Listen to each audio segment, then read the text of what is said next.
Okay, welcome back. What we want to talk about now is pinging, and that is whenever you create a blog post, WordPress notifies some pinging services, they call them update services, that you have new content. And then those services come out and they take a look at your content, they bring it back in, they index it, they rank it. They're kind of like a search engine for posts in a way.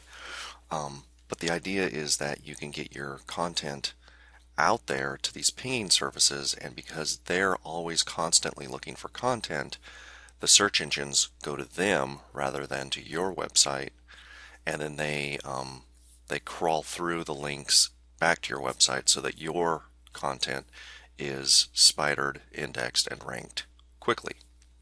So let's look at something first before we get into the specific plugin that I want to talk about.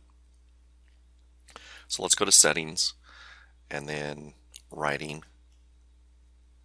And then if you scroll down here, like I said, they're called update services. When you publish a new post, WordPress automatically notifies the following site update services.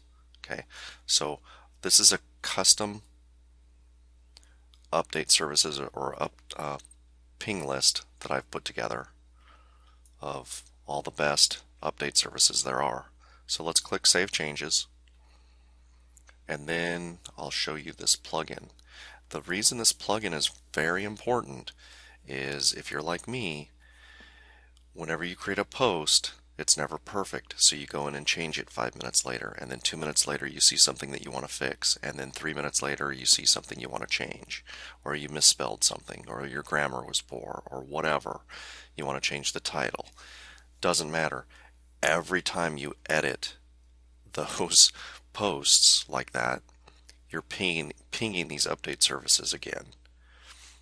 Update services will ban your IP, meaning they won't accept any submissions from your site if they see your IP, if they see that you're abusing their service. So what this plugin that I'm about to show you does is it stops WordPress from notifying these pinging services. Okay, so as you know, it's in our list of recommended plugins, and it's called CBNet Ping Optimizer, and it looks like this. So it basically takes that list that I just pasted in to the other part of the dashboard, looks at them here. You can enable pinging, which you want to do for sure, but then you also want to limit excessive pinging in short time. So ping at most one time within 15 minutes. That's the default setting. It works. Usually by the time 15 minutes are up, you have made all your edits. So click Save Settings, and you're done. You don't really have to fear of that your IP is going to be banned by any of these update services now, because you're not going to ping them excessively. Okay, that's it.